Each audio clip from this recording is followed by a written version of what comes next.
Welcome to the Criminal Court Chronicles, where the courtroom meets the chilling unknown. Each episode, we uncover spine-tingling cases and shocking truths that will leave you on the edge of your seat. Justice has never been this haunting. Let's begin. Unmask the chilling duality of the BTK Killer, Dennis Rader, a seemingly ordinary family man who led a terrifying double life as a calculating predator. Join us as we dive into his disturbing psychology, his baffling mistakes, and the twisted path that ultimately led to his capture.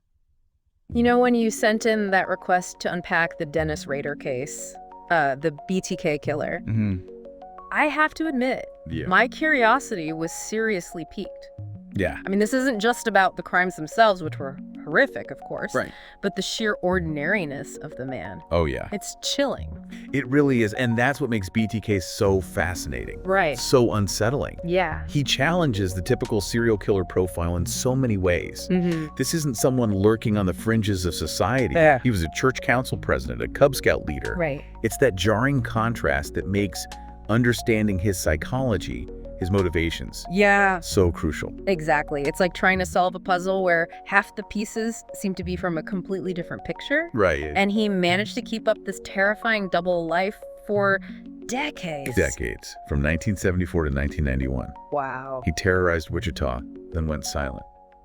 Can you imagine the collective sigh of relief, Right. only for him to resurface 13 years later? Oh my gosh. He wasn't caught until 2004. And during all those years, those quiet years, he was just living his life, Right, going to work, raising a family. right. How did he rationalize that duality?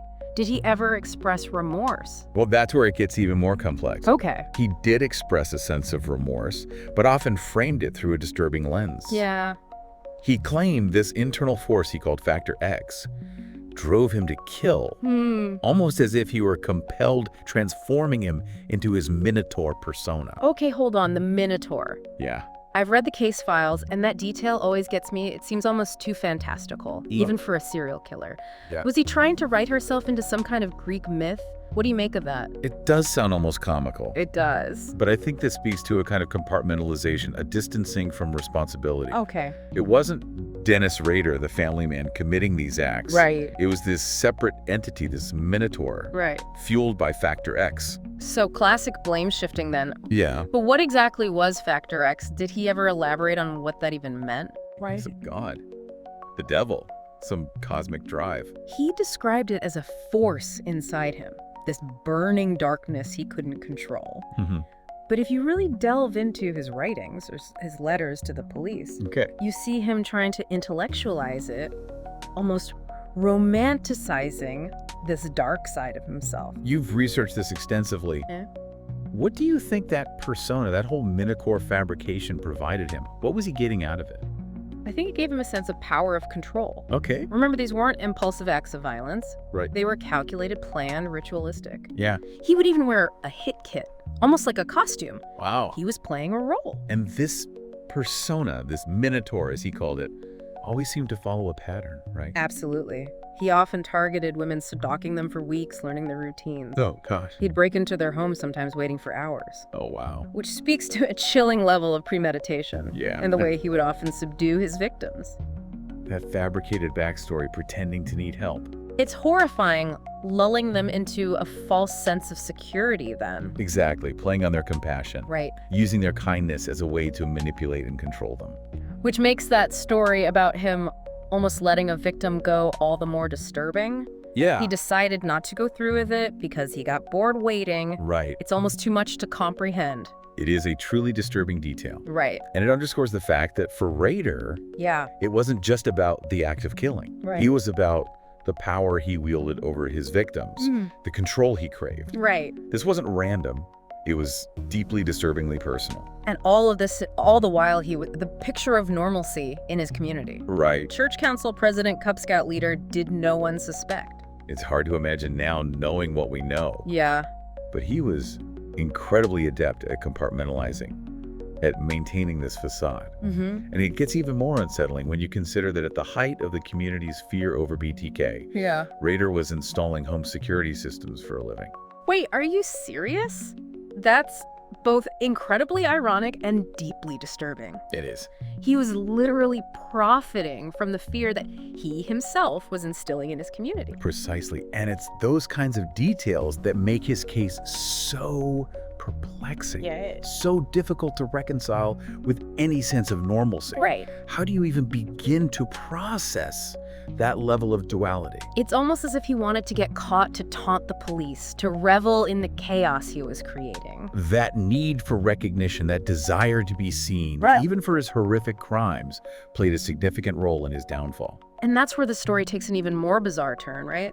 After years of silence, Yeah. Rader couldn't handle being ignored anymore, so the media starts speculating that BTK is gone, maybe dead, maybe in prison for something else. Right. It's like they unintentionally lit a fire under him, didn't they? Exactly, that narcissistic need for recognition. Right. To be acknowledged, even celebrated for his horrific acts. Yeah. Being dismissed as a has-been just wasn't an option for Rader. So what does a narcissistic serial killer hungry for attention do? Right. He can't exactly hire a publicist, right? No, but he can do the next best thing. Okay. Rader starts sending messages, letters, poems, Wow. even these bizarre puzzles, all designed to taunt the police Right. and crucially recapture that spotlight. Okay. He even sent a message addressed to whom it may concern to the Wichita Eagle newspaper in 1978. And those packages he sent, weren't their dolls posed like his victims? Those details always sent chills down my spine. He did twice, in fact. Oh my gosh. And you're right to be chilled. Yeah. These weren't just random acts. Rader was including details about his crimes that hadn't been released to the public. Right. Trophies he'd taken from his victims. He wanted to prove it was really him, to revel in the fear and speculation he was creating. It's like a twisted game of cat and mouse, except the mouse wants to be caught to be recognized for his cleverness. Right. Did he ever try to disguise his handwriting? Use Yeah. a typewriter? You know, basic criminal 101 stuff? Surprisingly, no. In fact, his handwriting analysis from a work memo he'd submitted years prior Wow. ended up being a crucial piece of evidence once they finally caught him. Oh, wow. It's almost as if he wanted to be found, but on his own terms. Which brings us to the floppy disk blunder. Oh, yeah. I mean, seriously, who in their right mind asks the police if they can trace a floppy disk in the digital age? Right. It's almost comical if it weren't so terrifyingly real. You're telling me it seems almost too ridiculous to be true, but yes. Wow. Rader, convinced of his own brilliance, wanted to know if he could safely communicate with the police digitally. Oh, gosh. He even had the audacity to ask for a yes or no answer in the classifieds Wow. to confirm if it was safe. And the police, being the clever folks they are, decided to play along with his little game, right? They did. They took out an ad, just like he asked, Oh. assuring him that a floppy disk was totally untraceable. Oh my gosh. You've got to hand it to him. It was a brilliant tactical move. And Rader, bless his cotton socks, he fell for it, hook, line, and sinker. Yep. I can almost picture him doing a victory dance, thinking he had outsmarted the entire Wichita Police Department. Oh, I'm sure that's exactly what he thought. Right. He was so sure of himself, so convinced he was playing them, Right? that he delivered a disc to a local store, even going so far as to wipe it clean, thinking he was being incredibly careful. But what he didn't count on was good old-fashioned police work, right? Exactly. Right. Security cameras caught him driving up in his church van, Oh, wow. the same van that he used for his respectable life as a church council president. It's almost poetic, isn't it? It really is. The very things he used to project this image of normalcy were the things that ultimately exposed him. And the floppy disk. Turns out it had little something extra on it. Okay. A deleted file that, when recovered, showed it had last been saved by Dennis. Oh my gosh. Game over. Game over indeed. The police finally had their man, and the city of Wichita could finally breathe a collective sigh of relief. Oh. But this wasn't just a win for law enforcement. It was a win for digital forensics, proving that even the most tech-savvy criminals can make mistakes. Absolutely. And it highlights the importance of digital literacy. Right. Even for those who might seem like unlikely suspects. Right. But even with his capture, there were still so many unanswered questions. Right. Who was Dennis Rader? Right. How did he reconcile his monstrous acts with his seemingly ordinary life? So what's this all mean? What can we take away from the unsettling saga of Dennis Rader? I mean, besides the obvious fact that he was one seriously messed up dude, it's one thing to read about a case like Rader's, but to really dive into it like this, it makes you realize that evil doesn't always wear a scary mask. Right. Sometimes it's the seemingly average person next door, the one you'd never suspect. Right. It's unsettling, to say the least. It really is. Rader's case forces us to confront that uncomfortable reality, the duality of human nature. How can someone capable of such horrific acts also be a husband, a father, a churchgoer? Right. It challenges our assumptions about good and evil, about sanity and madness. We want easy answers, but the truth is far more complex. And perhaps far more frightening. Right. I mean, what does it say about our own judgment, our ability to truly know the people around us? It makes you wonder, doesn't it? It does. And while it's important to remember that cases like Rader's are statistically rare, right, they do highlight the importance of awareness. Okay. Of listening to your gut, trusting your instincts. So we're not saying everyone should become a suspicious armchair detective. Right. But maybe it's about being a little more observant, a little less trusting. Exactly. It's about being present, aware of your surroundings. Okay. And perhaps most importantly, it's about accepting that things aren't always as they seem.